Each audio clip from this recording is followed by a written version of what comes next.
잠들기 전에 문득 낮에 한 말이 떠올라 이불을 걷어찬 적 있으신가요? 그때 왜 그렇게 말했을까? 왜 그냥 넘어갔을까? 그 마음이 부끄러움입니다. 부끄러움은 불편한 감정이라 우리는 얼른 덮으려 합니다. 그런데 공자는 이것을 사람됨의 출발점으로 보았습니다. 제자 자공이 물었습니다. 어떤 사람을 선비라 할 수 있습니까? 공자의 첫마디는 능력도 학식도 아니었습니다. 자기 행동에 부끄러움을 아는 것, 부끄러움을 느낀다는 건 아직 기준이 살아있다는 뜻입니다. 정말 위험한 것은 부끄러운 일을 한 사람이 아니라 부끄러운 줄 모르는 사람입니다. 오늘은 논어에 실제로 기록된 부끄러움에 관한 6가지 가르침을 전해드립니다. 떠도는 가짜 명언이 아니라 논어 원문에 실린 말씀만 담았습니다. 차분히 들어보시길 바랍니다.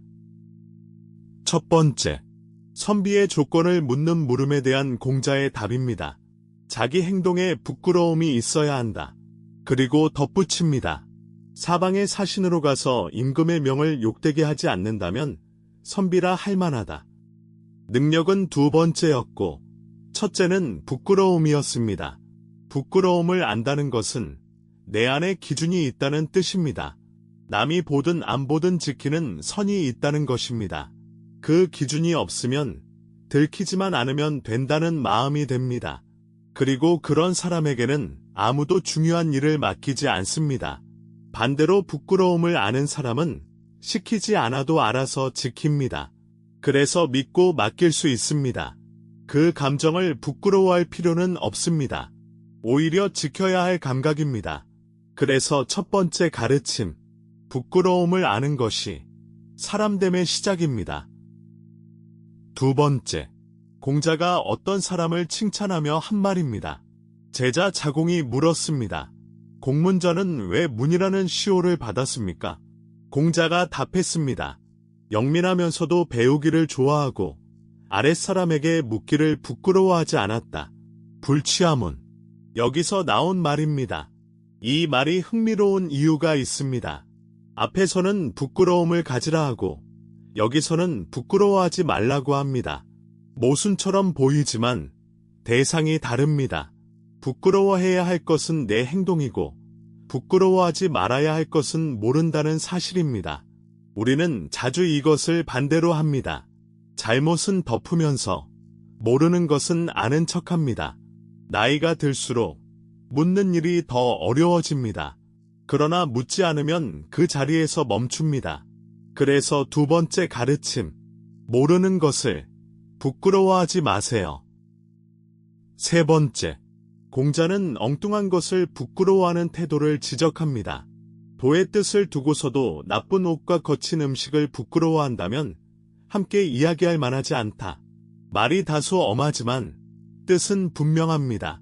형편이 넉넉하지 않은 것은 부끄러운 일이 아니라는 것입니다. 우리는 종종 가진 것으로 사람을 재고 나 자신도 그렇게 잽니다. 남보다 못한 차, 낡은 옷, 좁은 집이 부끄러워집니다. 그런데 그것은 부끄러움이 아니라 비교입니다. 비교에서 오는 부끄러움은 아무리 채워도 끝나지 않습니다. 위를 보면 늘 누군가는 더 가지고 있기 때문입니다. 정작 부끄러워해야 할 것은 따로 있습니다. 약속을 어긴 일, 사람을 함부로 대한 일 같은 것입니다. 부끄러움의 방향만 바로잡아도 마음이 한결 가벼워집니다. 그래서 세 번째 가르침, 가난이 아니라 행동을 부끄러워하세요. 네 번째, 공자는 부끄러움을 시대와 연결해 말했습니다. 나라에 도가 있는데 가난하고 천한 것은 부끄러운 일이고 나라에 도가 없는데 부유하고 귀한 것도 부끄러운 일이다. 앞의 가르침과 이어서 보면 뜻이 분명해집니다. 가난 자체가 부끄러운 것이 아니라 기회가 열려 있는데도 아무것도 하지 않은 것이 부끄럽다는 말입니다. 그리고 뒷부분이 더 서늘합니다. 세상이 잘못 돌아가는데 나만 잘 먹고 잘 살고 있다면 그 부유함이 어디서 왔는지 돌아보라는 것입니다. 결국 공자가 본 것은 결과가 아니라 과정이었습니다. 어떻게 얻었는가? 그 자리에서 무엇을 했는가? 그것이 부끄러움의 기준이었습니다. 지금 내가 가진 것이 정당한지 물어보는 일은 언제나 유효합니다. 그래서 네 번째 가르침. 얼마가 아니라 어떻게 얻었는지를 보세요. 다섯 번째. 공자가 특히 부끄럽다고 콕 집은 행동이 있습니다. 원망을 감추고 그 사람과 벗하는 것을 좌구명이 부끄러워했는데 나 또한 그것을 부끄러워한다. 앞에서는 지나치게 꾸민 말과 표정도 같은 예로 들었습니다. 속으로는 미워하면서 겉으로는 웃는 관계. 우리 주변에도 그리고 우리 안에도 있는 모습입니다. 사회생활을 하다 보면 어쩔 수 없다고들 말합니다. 그러나 그렇게 지내는 동안 가장 지치는 사람은 자신입니다. 마음과 표정이 다른 시간이 길어지면 사람은 무너집니다. 그래서 방법은 두 가지뿐입니다. 미움을 풀어내거나 거리를 두거나. 감추고 웃는 것은 두 사람 모두에게 좋지 않습니다. 공자가 부끄럽다고 한 이유가 여기에 있습니다. 그래서 다섯 번째 가르침. 마음과 표정이 따로 놀지 않게 하세요. 여섯 번째. 마지막 가르침입니다. 잘못하고도 고치지 않는 것. 그것을 잘못이라 한다. 짧지만 무게가 있는 말입니다. 공자는 실수 자체를 잘못으로 보지 않았습니다. 사람은 누구나 틀립니다.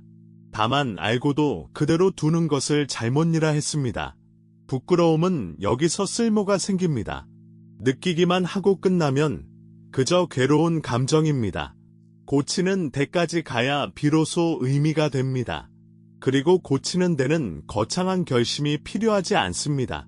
먼저 연락하고 한마디 사과하고 다음에는 다르게 하면 됩니다. 그 작은 수정이 쌓여서 사람이 달라집니다.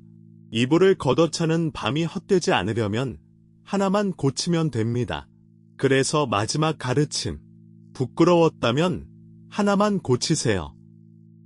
공자가 선비의 첫 조건으로 부끄러움을 든 이유는 분명합니다. 부끄러움은 내 안에 기준이 살아있다는 신호이기 때문입니다. 그 감각이 무뎌지면 사람은 어디까지든 갈 수 있습니다. 반대로 그 감각이 살아있으면 크게 어긋나지 않습니다. 오늘 밤 문득 떠오르는 장면이 있다면 그것은 나쁜 신호가 아닙니다. 아직 내가 나를 지켜보고 있다는 뜻입니다.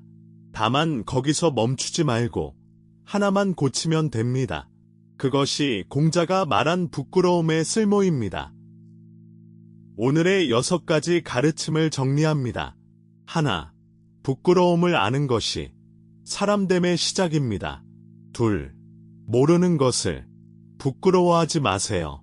셋, 가난이 아니라 행동을 부끄러워하세요.